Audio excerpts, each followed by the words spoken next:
Hello, Education 1030 students. I am jumping on here because I wanted to talk to you a little bit about your Exploring the Field presentation. So many of you have already submitted your outline.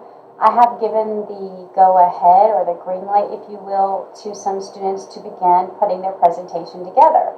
There are some that are revising their outline, which is completely fine. You have time, and that will not count against you for points. I do want to make sure that your outline is fairly relevant to what you're talking about and set up in a way that's going to help you put your presentation together in a cohesive manner. So that's why I wanted to look at them before I give you the okay to work on your presentation. Now, as far as your presentation, it's worth a lot of points. The whole assignment is worth 100 points, right? So you got points for your topic, so 10 points for telling me what topic you chose, which is going to be your career field, your outline, which is worth 10, and then the actual presentation itself is worth 80, okay?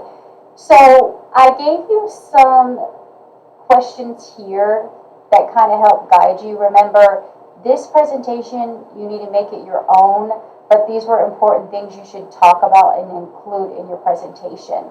Now, the thing to remember is that it can only be 3 to 5 minutes in length, so you kind of have to be careful. And I would even suggest recording myself a few times on my phone to see how long it's taking me, because sometimes we get nervous, we kind of get chatty, we get off topic, or we go on and on when we need to just hit the highlights. So this might be something for you to consider doing when you're putting your presentation together and practicing. Now, when we're doing a presentation like this, it's because you're not doing it in person. So it's good for you to have a visual aid, right? So what you're going to have to do is, when you're putting your presentation together, think about what tool are you going to use to help you. What are you most comfortable with? Do you like Google Slides? Do you like PowerPoint, Canva, Prezi? There's so many tools to help you put presentations together. So you can choose which you would like for this assignment. You will have to record yourself and your presentation at the same time. And that's why I jumped on here, because I really wanted to walk you through that.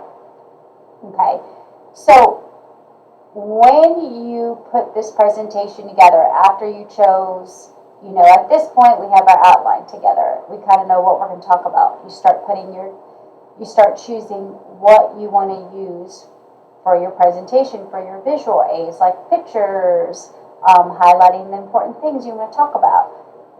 Are you using PowerPoint, Canva, Prezi,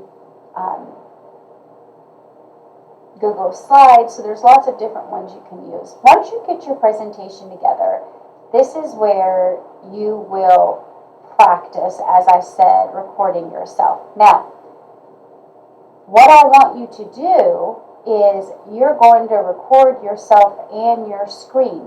Now, there's lots of ways to do this. So one of the things that you can use is what we call Screencast-O-Matic.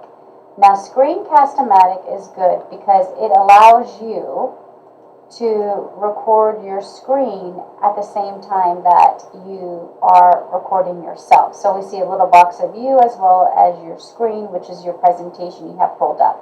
So that's one way you can do it. Another one is called Loom. Loom is another free screen recorder you can use. And you can download it.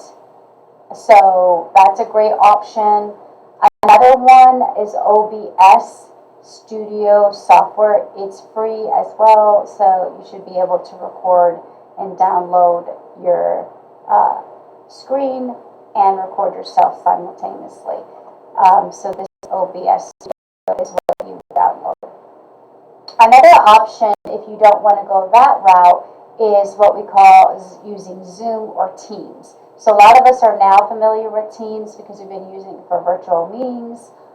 So there's an option in Teams to start a meeting, and you can share your presentation. And as you have your presentation pulled up, you could record. It's recording you. So you would just record the meeting like you were having a meeting, and then you would have your presentation. So share your slides, and then you would be able to save that recording and download it, and then that's what you would upload.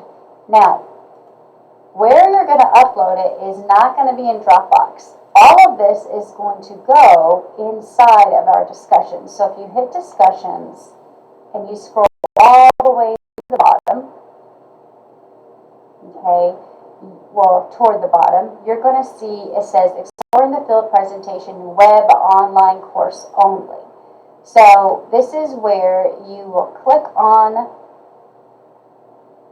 the topic, you will start a new thread, and you will put Exploring the Field Presentation, and then what you'll do is down here you will see where it says upload, and this is where you will upload your recording, okay, and then you will post it, and then you will reply because you're going to watch 2 other classmates' presentations, and then you will reply. Now, in the past, I've had people recording themselves as they, just with their phone, and submit that, and they went through and talked about their presentation.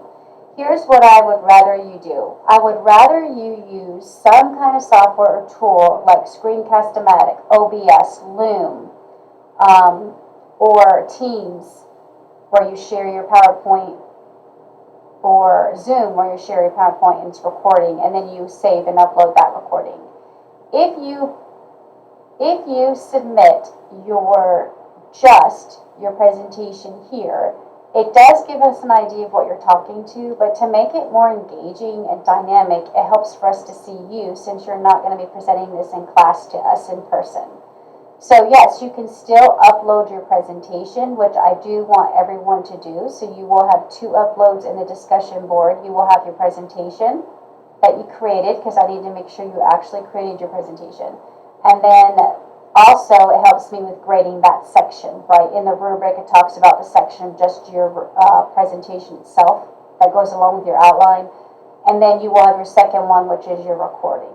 Now, in the past, I've had people just upload their presentation, and then they recorded themselves talking on their phone, and that was it. So I didn't see it simultaneously being cast. It helps us, the audience, engage more if you're doing both.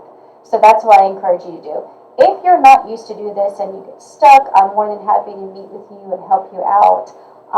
But if you do want to meet with me, at least have your PowerPoint ready to go at that point.